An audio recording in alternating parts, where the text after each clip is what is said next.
Thanks again, everybody, for joining. I see a lot of familiar faces, so that's nice. Hopefully, we can keep getting the word out so we can get more participation. The more people that participate, the larger community that we can create, and the more information that we can share back and forth. You're on mute so that everybody can hear the presentation.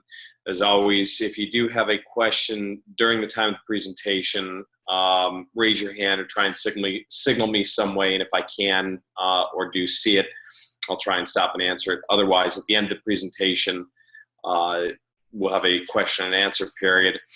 If you can also do me a favor, if you haven't done so already, log on to www.brightbod.com.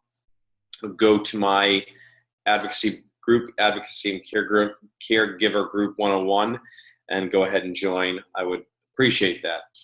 Tonight we're going to talk about something that is extremely critical, and although it says cancer diagnosis the first week, I think what we're talking about tonight really could be a discussion about any life-threatening or significant illness that you're diagnosed with. And whether you are the patient or whether you are a caregiver or an advocate, patient advocate for a loved one, friend, it is transferable.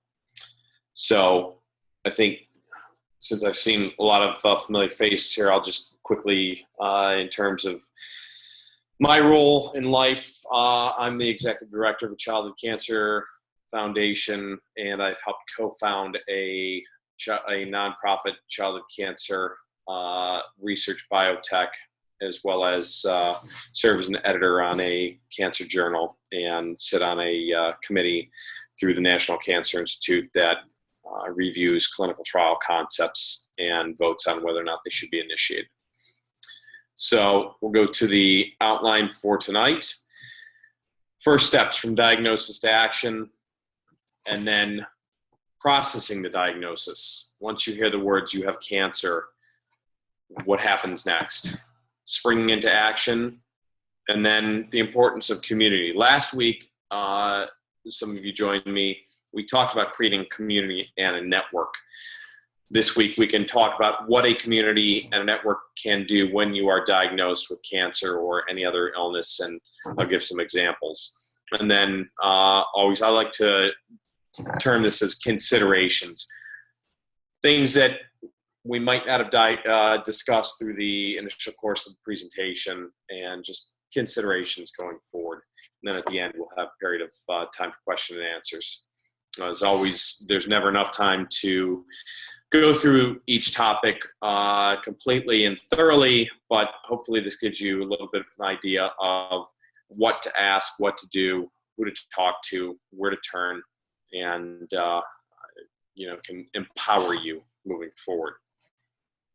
First step, from diagnosis to action. So day one, you're diagnosed. It may be that your diagnosis comes at the end of a period of an acute illness, or you start to feel pain or have some unspecified symptoms, and you finally get the ultimate test, the CAT scan or the MRI or the blood test that discovers that you have cancer. What do you do next? Moving from that first day when you hear the words "you have cancer" to putting together an action plan is very critical, especially for a lot of diagnoses that require swift action and quick action. My experience with a loved one being diagnosed with cancer, as some of you know, is my 27-month-old daughter back in April of 2008 was diagnosed with a terminal brain tumor. So April 10th was day one when we saw a CT scan, a CAT scan, that showed the mass in her brain. And the next day she had the MRI to confirm it, and we were told she had 9 to 12 months to live. Diagnosis. Then we had to spring into action. Finding somebody to assist you along the way is critical. A partner or champion for you. family member, a friend, a spiritual supporter, a pastor, a priest, a rabbi, minister, you name it. Doesn't matter what your religion, doesn't matter your creed. It's irrelevant. If you have the ability to have somebody to help you along the way, it alleviates a lot of pressure from you in terms of ensuring that you're thinking through all of the moves you need to make. Staying organized is key and critical. You're going to probably be seeing, or your loved one is going to be seeing, doctors and nurses that you've never come into contact with before, and getting results from blood tests and MRIs and CAT scans and all the diagnostic tests, biopsies, you name it. The records are yours. The hospital maintains them. The clinic maintains them. They keep them. It's their duty. Pursuant to the law, they have to document and chart everything. But you're entitled to get a copy of everything, and you probably should get a copy of everything. Keep them, hold on to them, and make sure they're organized. Get informed. Research. Go on the web. Talk to people. You probably have family members or friends who have been diagnosed with cancer, if we're talking about cancer. Cancer is an epidemic. And saying that it's an epidemic, we can't overblow that term. I was at an event one time with about 1,000 people in the room, and the MC asked everybody to start off in his speech by standing. And he started asking people to, sit down if you yourself has been diagnosed with cancer. Good number of people sat down. Sit down if a family member or loved one's been diagnosed with cancer. Amazing number of people sat down. Sit down if one of your close friends or acquaintances has been diagnosed. By the end, there were only a handful of people in the room left standing. So finding somebody else that you can communicate with and ask questions of is important. Going online and researching is important. But this dovetails into point number 5. Be careful who you trust for information. The web is notorious for good information and bad information at the same time. You just have to be careful what you're seeing and what you're doing and who you're talking to and who you're trusting. Early on into my daughter's diagnosis, I talked to a good handful of people that had children or new children with similar diagnosis, and everybody had an opinion in terms of what to do. And everything sounded great, because here I was told that my daughter was going to die regardless of what medical treatment we did. And there were people that were telling us, use this supplement, or this is the key to curing her.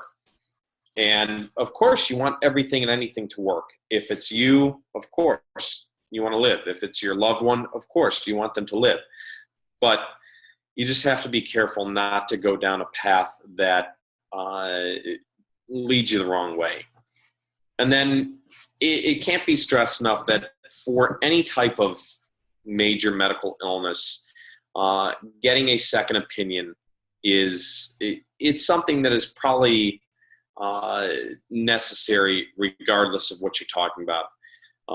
Not to say that you can't trust your doctor or your hospital or your medical institution, but when somebody is telling you that you have cancer or that you have a life-threatening illness, you need to consider your options. What we did is we consulted with 2 local neuro-oncologists who reviewed our daughter's MRI scans, and we talked to them both about what they thought we should do for treatment.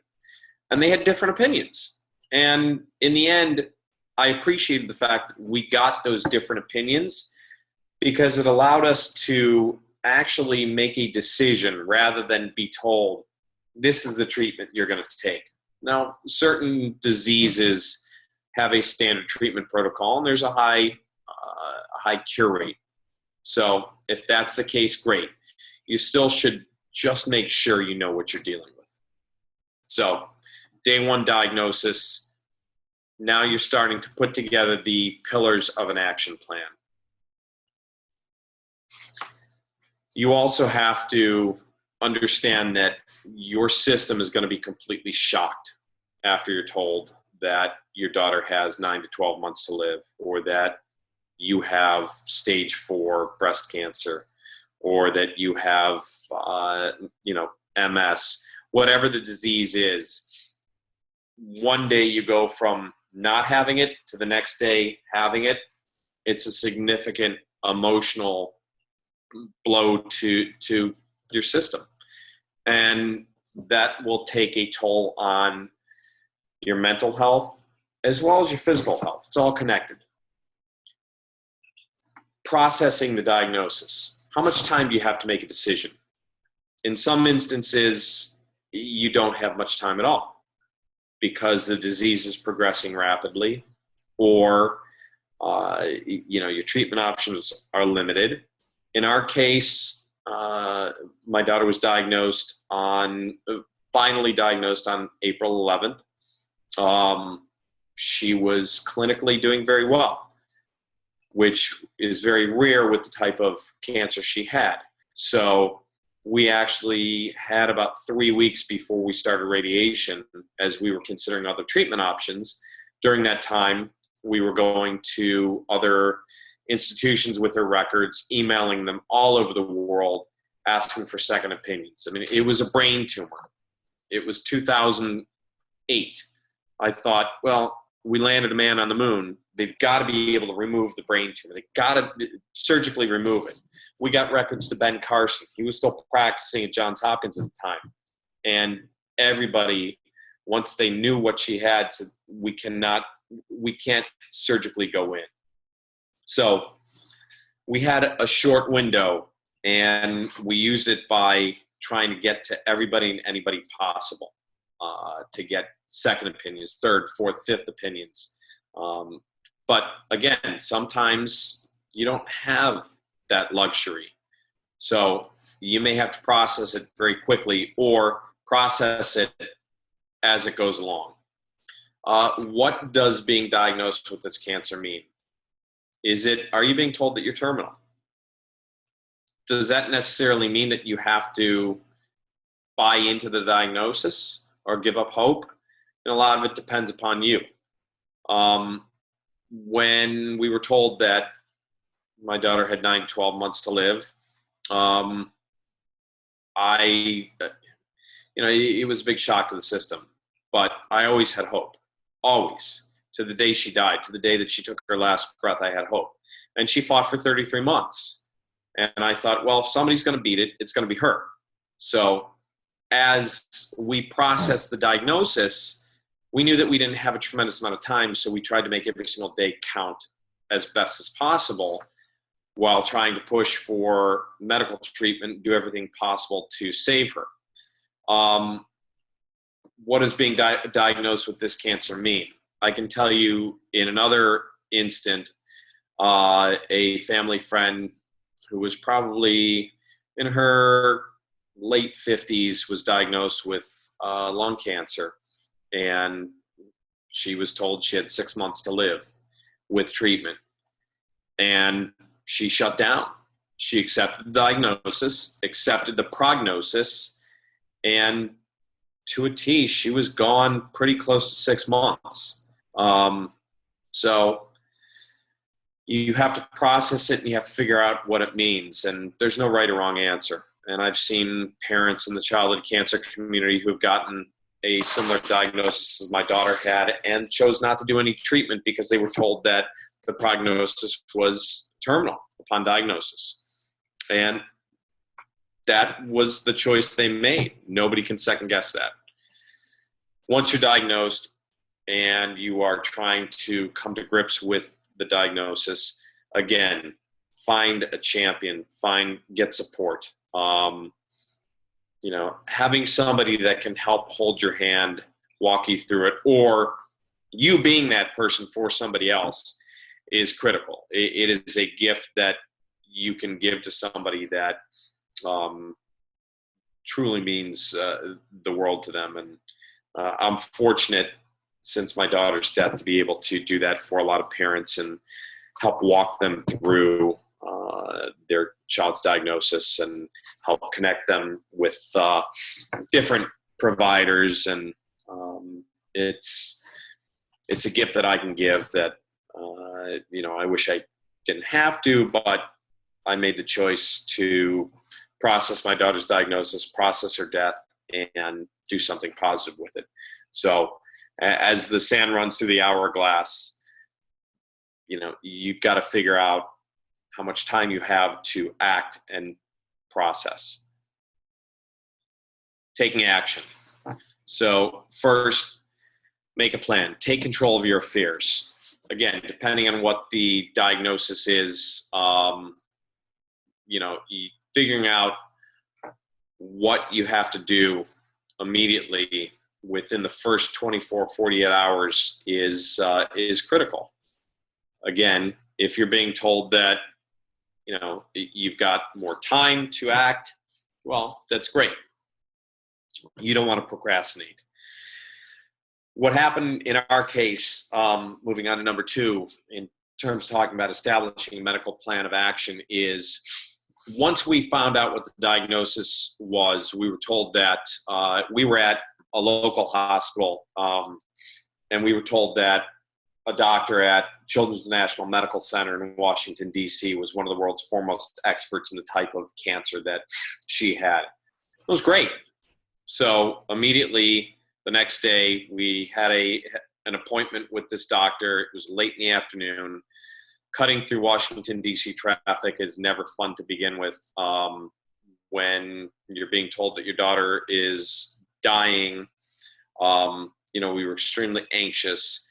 But once we got to sit down and meet with him, he held our hand a little bit.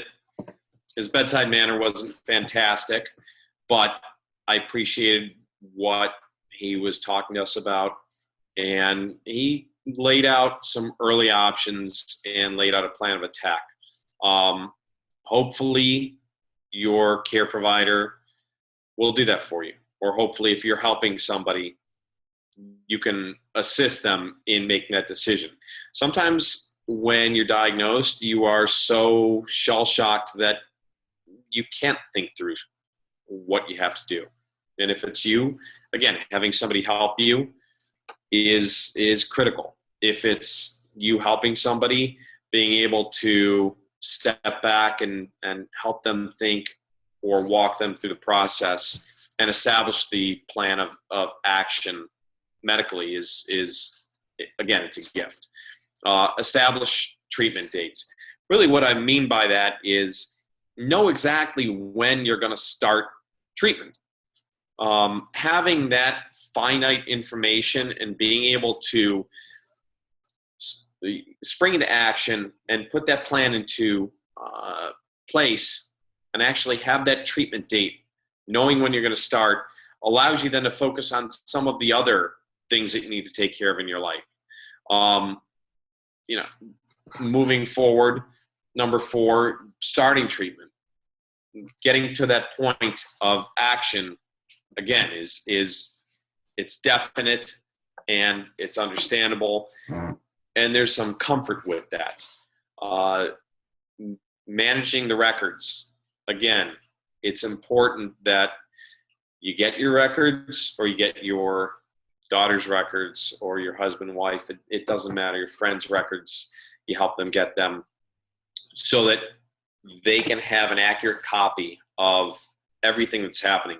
Because if you have to spring into action and look for a different treatment, or if you're on a clinical trial, and I'm going to discuss clinical trials in another talk, but if you need to find another clinical trial, they're going to want the records, and they're going to want your provider to send them to them. Sometimes that happens quickly, sometimes it doesn't. So if you have a complete copy of your records, or as complete a copy you can spring into action and provide them. And then number 6 is, if you're working full time and suddenly you're about to, undergo surgery and radiation and chemotherapy, talking to your employer, understanding your legal rights is key and critical.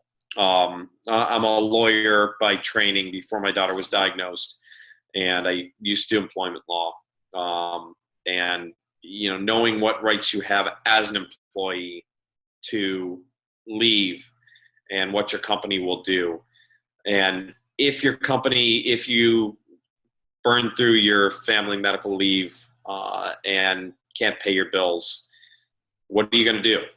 What plan can you take or put into action to assist you? If you have children, if you're a single parent, then what are you going to do? How are you going to take care of your kids? How are you going to get them to and from school? There's a number of different items that need to be thought through that you should think about early on. It's easy to get overwhelmed, though. So that's my only caution and caveat in terms of trying to put into play a plan of attack and an action plan is don't overwhelm yourself. And if you need help, ask for it. There's no harm in doing that. Okay. Community. Last week I talked about what it means to be in a community, building community, joining community benefits. When you're diagnosed with cancer, you need a community because there are a lot of areas of your life that are now going to be thrown into upheaval. Do you need support with meals, with transportation, childcare, work, employment, you name it? What are your needs? Identify them. What do you have to do on a daily basis, a weekly basis that's now disrupted? What does your family member need to do? What do you have to do for your family member or your loved one who's asking you to be there to support them that's being disrupted? Building a support network. Last week I talked about doing that virtually or doing that in flesh and blood with your spiritual community, with your friends, with your family, through the clinic where you're being treated, a hospital, or where your loved one's being treated. Online communities, significant way to get information and communicate with others that are going through the same thing. Misery loves company. It's sad, but it's true. We like to know that we're not alone. And once we know that we're not alone, you can connect with people pretty easily and support each other. And again, like I said last week, this platform and what Brightbot is trying to do in terms of bringing people together in a community to share information and support each other and connect is creating informed consumers in the healthcare system. And an informed consumer stands a much better chance of either finding the right medicines, treatments, getting access to them, getting access to the right providers. It's a whole host of issues that being in a supportive community, be able to share information back and forth is helpful. Online journaling. So I fought this early on. We had 2 online outlets set up, and 4 and 5 I'll talk about together.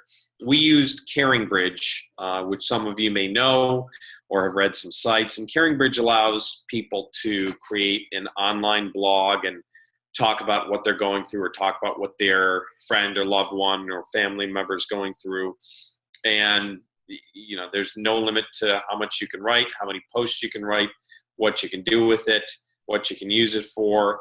And I was not a writer before my daughter was diagnosed. I did not like to write. I reluctantly wrote a couple of entries early on, and then it became cathartic for me to do so. The purpose of the journal became trying to tell people how our daughter was doing. And it was to alleviate the phone from ringing, a number of times a day with people asking us to recount how the day's radiation treatment went, or how she's doing, or what you guys need, what you don't need. And then it became a way for me to actually advocate for my daughter and for other kids with cancer. And over the course of 4 or 5 years, close to 900,000 hits on the site. And, it helped me to actually leave the practice of law and get into working in the childhood cancer community. The secondary component to this is community calendars that you can ask for meals to be delivered. You can ask for transportation. We had somebody set up a calendar, and our community sprang into action and created a meal chart. And 2-3 nights a week, people would just drop off food at our doorstep. Some of them we knew, some of them we didn't know. And it allowed us to focus on our daughter and not worry about, well, what are we going to make for dinner? What are we going to eat? And it really felt extremely supportive. When some folks need to pay for medical treatment, setting up sites that allow you to fundraise, which was topic of one of my discussions. Building that online presence, if you can, if you have access to a computer, or if you can get to a library and access a computer there, it's you can't underestimate what benefit it can have. And then as people find you and read your journal and connect with you, you actually are helping them along the way too. And then don't be afraid to ask. If you are dealing with a life-threatening illness, be it yourself or somebody else, do not be afraid to ask, and don't feel like you're putting people out. If you need something, then ask. Okay, we're going to move on to considerations. So along the way, initially after you're diagnosed, finding out what the prognosis is and what does it mean is probably one of the first things that you're going to ask, or they're going to tell you. And hopefully they tell you the prognosis is good. The picture down at the bottom is, you can't really see the end of the road there. And hopefully for most of you and your friends, when they're diagnosed with something, there is a other side of the road that you can get to that is a avenue of cure. But for some diagnoses, like my daughter's and a lot of the kids that I know, you can't see the end of the road. And just trying to figure out what it means early on is significant. And then what do you do with that information? It's a double-edged sword, because if you're told that there's really nothing to do, what are you going to do? Are you going to treat or decide not to? There's certain forms of cancer that are, the prognosis is very, very poor from day one: glioblastoma, pancreatic cancer, colorectal cancer, and treatments are painful and they change you mentally, physically, emotionally. Do you want to go through that? Does your loved one want to go through that? That's a consideration that you need to make, and it's a rough consideration. Like I said, I've known parents that have not put their child through treatment because they were told that their child was terminal anyways. And I always tell families when I'm counseling them early on that there's no wrong decision here. If you decide not to treat, that's not wrong. That's the right decision that you've made for your child or your family member or yourself. Another significant consideration is, how are you going to pay for your treatment? If,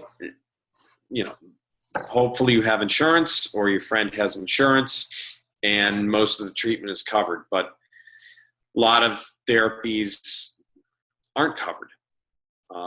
If you need to seek a drug that isn't approved for your treatment but is showing promise in a genetic or molecular mutation within your cancer that matches up with another cancer, and you want to get the medication, get the drug, then you've got to find a way to do that. It's usually through the vehicle called compassionate use, but be prepared to pay. So setting up a fundraising page, trying to ask for the drug to be given to you, whatever you can do, you've got to consider what you're gonna do.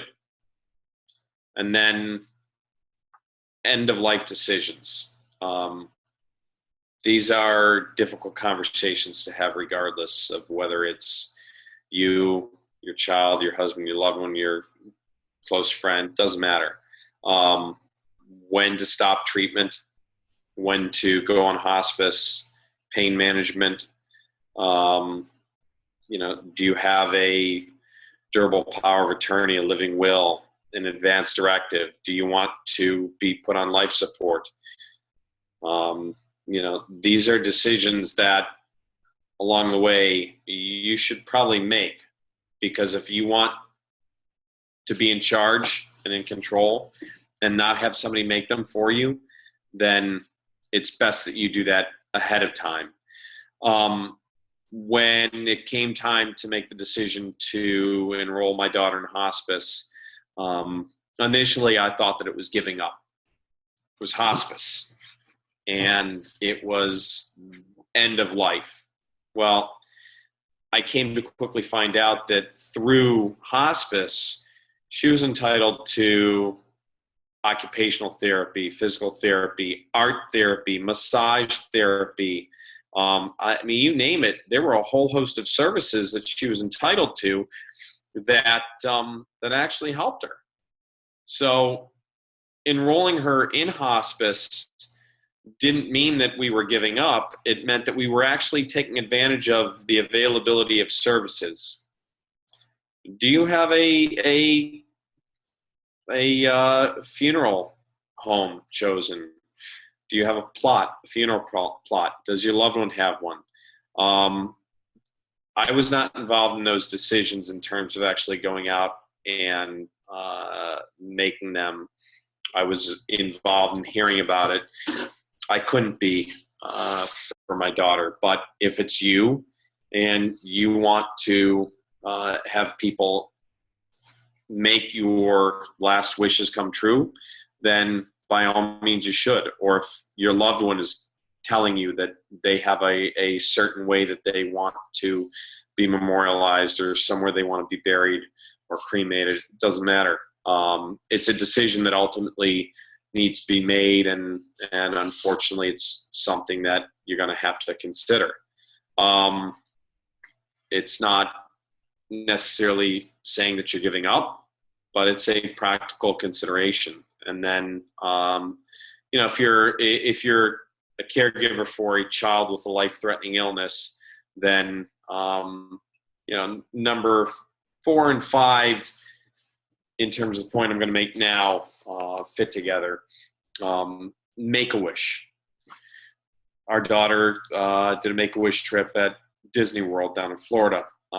She was young. She was less than 3 years old, so it's not like she could really articulate what she wanted. But there's a lot of organizations out there that will support you aside from Make-A-Wish.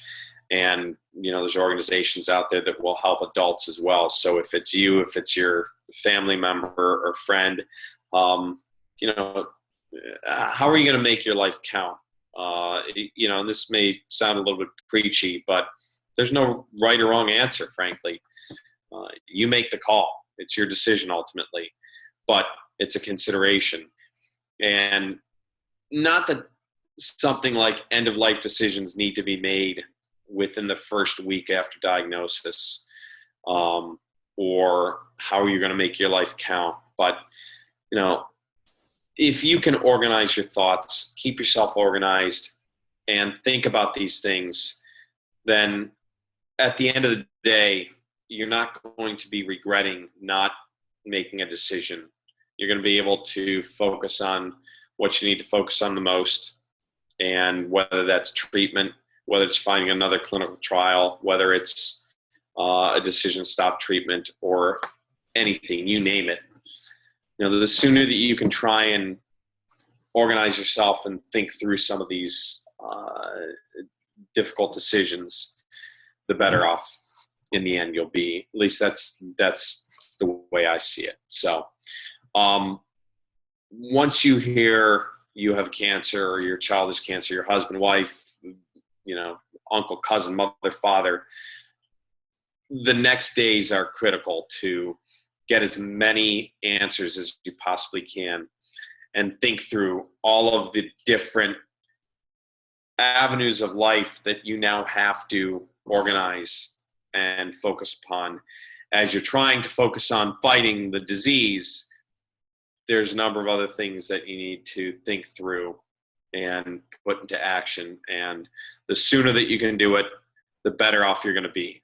And the sooner that you can reach out to other people and get second opinions and start making a decision as to what treatment looks like, where it's going to be, and when it's going to start, the better off you're going to be.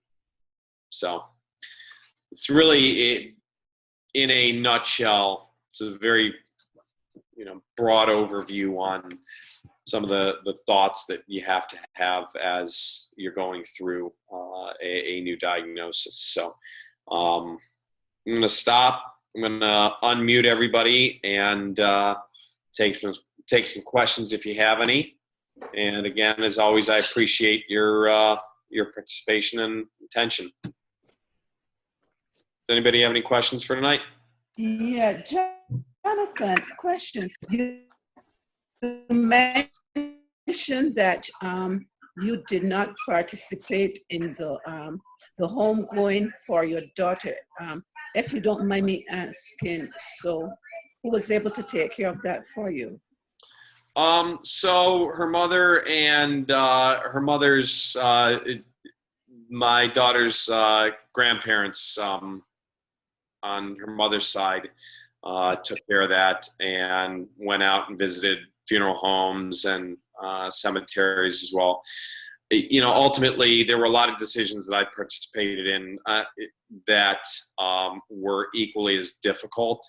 That was one that I had the luxury of not having to actually be involved in, but fortunately, I was able to be at every single appointment, treatment day, MRI. I didn't miss a single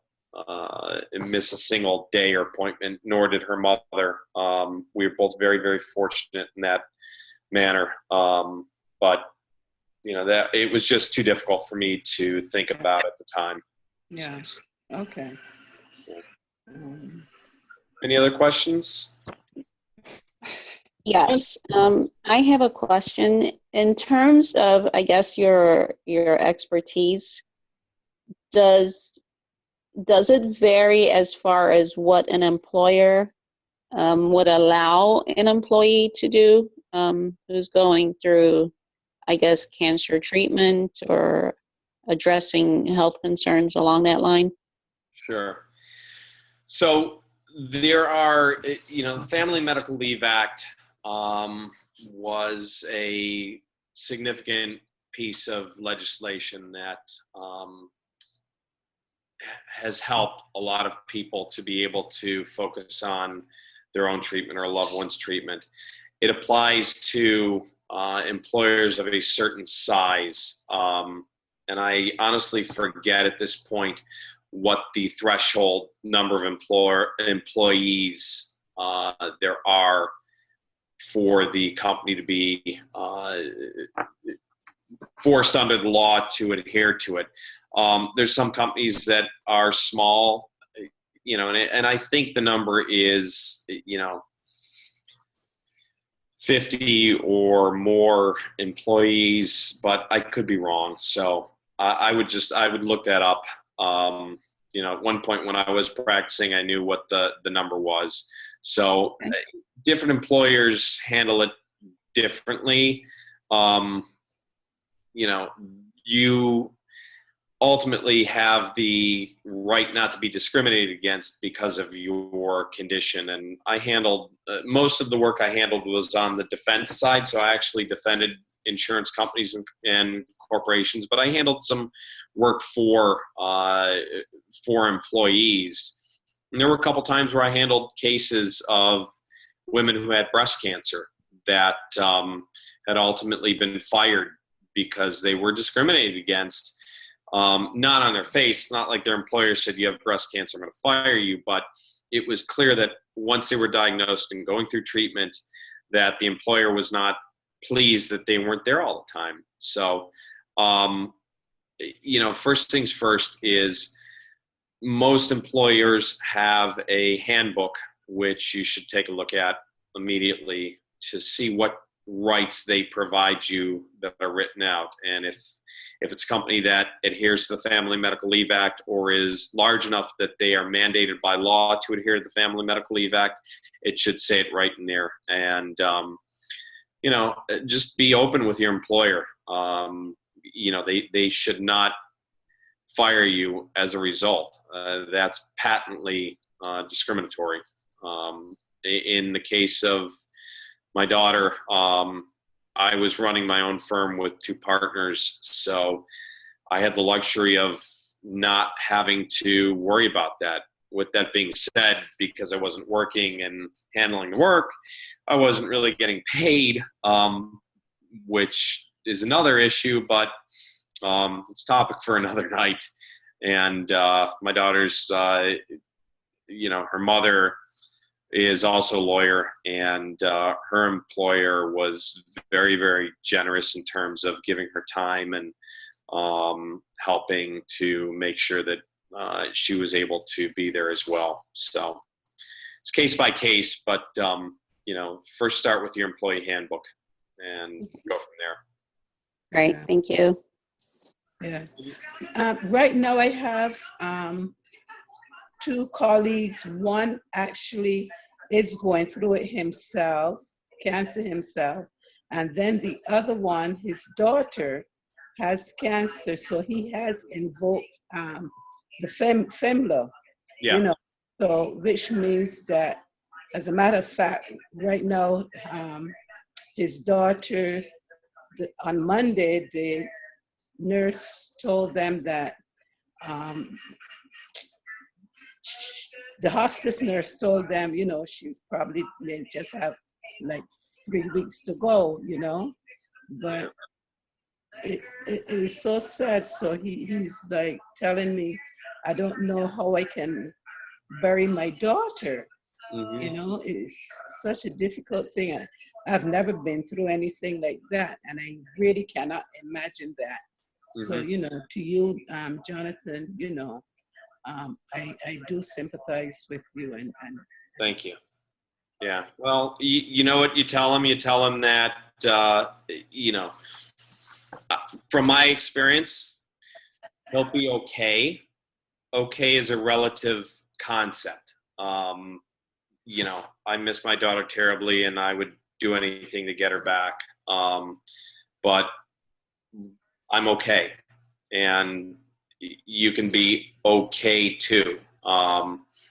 You're not going to be, he'll never be the same, but there are plenty of communities out there that he can join in with and get support. And I'm happy to be a resource, as well. So, yeah.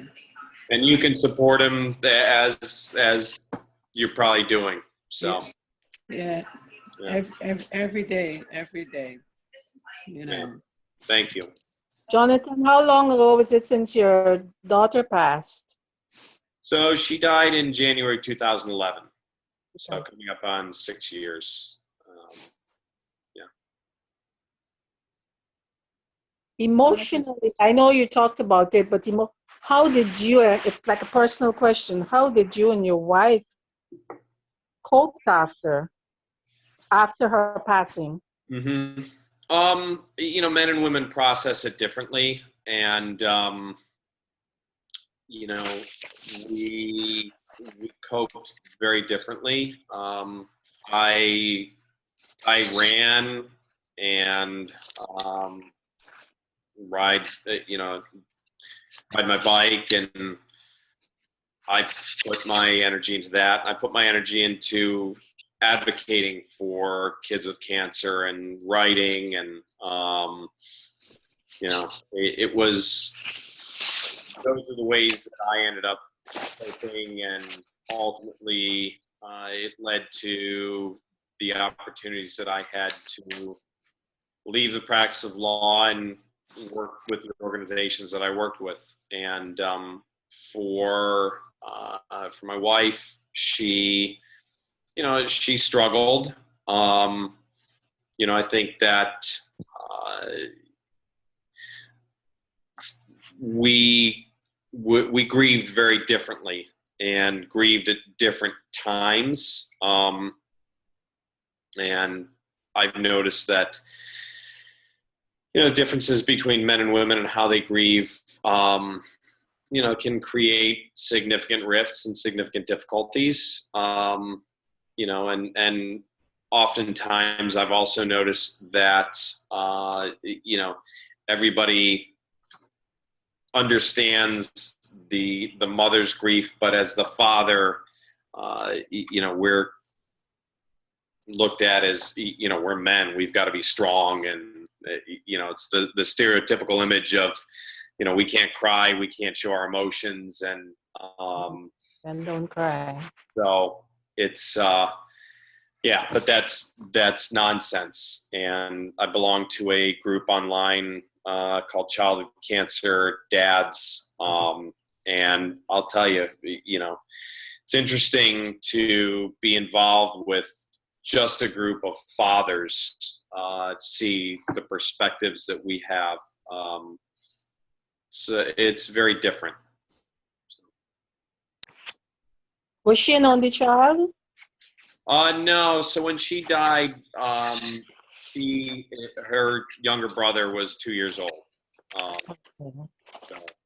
yeah. Then, Jonathan, that journaling has helped you along the way. Yeah, absolutely. No question. Very cathartic. Yeah. I did not want to do it at first, and I wrote a couple of entries and didn't want to do it again. But over time, it just became very, very cathartic and a great outlet to write about what was going on and what was on my mind, and write about my daughter. And ultimately, I've got this compilation of 600 some odd entries, give or take, of from diagnosis to time for death to beyond, and it really is, it's a journey.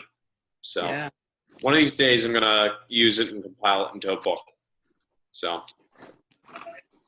how are you doing now, Jonathan? Okay. Yeah, I love life, and I say that my daughter's diagnosis was a gift. Her death wasn't a gift, and her dying wasn't a gift. But the gift I got through her diagnosis was perspective.